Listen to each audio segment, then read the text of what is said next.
tardes, mi nombre es María Virtud de Berenguer Segura y vamos a ver la grande doctrina de la Biblia. El canon de la Escritura. Comúnmente pensamos en la Biblia como un solo gran libro. En realidad es una pequeña biblioteca de 66 libros individuales. La reunión de estos libros constituye lo que llamamos el canon de la Sagrada Escritura. El término canon proviene de la palabra griega que significa vara de medir o metro, estándar o norma. Históricamente, la Biblia ha sido siempre el precepto autorizado para la fe y la práctica en la Iglesia. Con respecto a los libros incluidos en el Nuevo Testamento, los católicos y los protestantes están de acuerdo.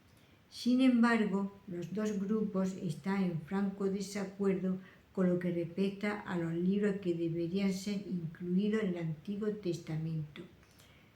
Los católicos creen que los libros apócrifos deberían ser considerados canónicos, mientras que el protestantismo piensa lo contrario. Estos libros apócrifos fueron escritos después que se completó el Antiguo Testamento y antes que se comenzara a escribir el Nuevo Testamento. El debate con respecto a los libros apócrifos se centra en el tema más amplio sobre qué fue considerado canónico por la comunidad judía. Existe una contundente evidencia que los libros apócrifos no estaban incluidos en el canon palestino de los judíos. Por otro lado, parece ser que los judíos que vivían en Egipto habrían incluido a los libros apócrifos traducidos al griego en el canon alejandrino. Hay pruebas más recientes, sin embargo, que arrojan cierta duda a este respecto. Algunos críticos de la Biblia aducen que la Iglesia no contó con una Biblia como tal hasta casi principios del siglo V. Pero esto es una distorsión de todo el proceso de desarrollo canónico.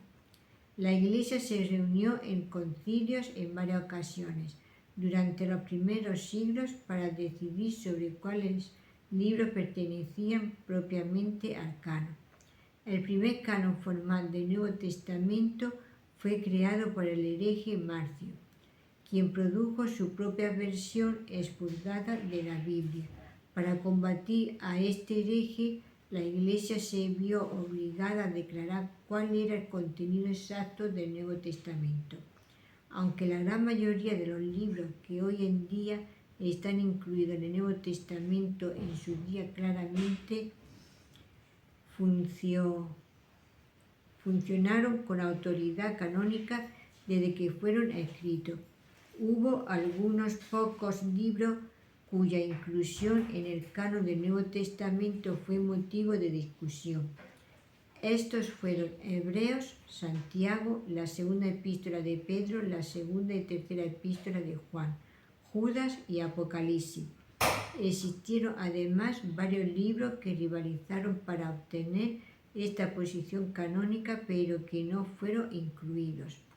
La gran mayoría de estos eran obras espurias escritas por herejes gnósticos del segundo siglo. Estos libros nunca recibieron una consideración seria. Este es un punto clave que los críticos suelen pasar por alto cuando alegan que entre más de 2000 contendientes al canon se eligieron solo 27. Y luego pregunta, ¿no es poco probable que se haya seleccionado a los 27 correctos? En realidad, son solo 2 o 3 libros los que fueron incluidos, luego de haber sido seriamente considerados. Estos fueron, primero Clemente, el pastor de Hernas y la Didaque. Estos libros no fueron incluidos en el canon de la Escritura porque no habían sido escritos por los apóstoles y sus propios autores reconocieron que su autoridad estaba subordinada a la de los apóstoles. Algunos cristianos están preocupados por el hecho de que haya habido un proceso histórico selectivo. Le molesta la pregunta: ¿cómo es posible saber que el canon del Nuevo Testamento incluye los libros que debería contener? La teología católica tradicional contesta esta pregunta apelando a la infalibilidad de la Iglesia. La Iglesia es vista entonces como creando el canon y tiene así la misma autoridad que la propia Escritura. El protestantismo clásico niega el hecho de que la Iglesia sea infalible y que la Iglesia haya creado el canon. La diferencia entre el catolicismo y el protestantismo puede resumirse de la siguiente manera.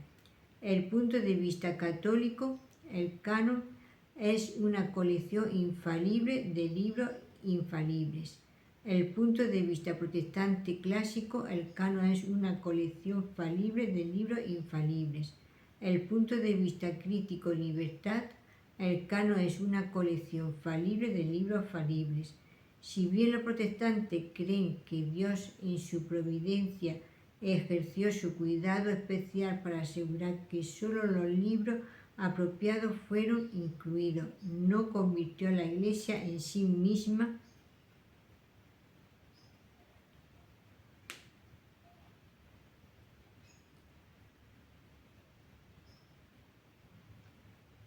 en infalible. Los protestantes además les recuerdan a los católicos que la Iglesia no creó el canon. La Iglesia reconoció, aceptó, recibió y se sujetó al canon de la Escritura.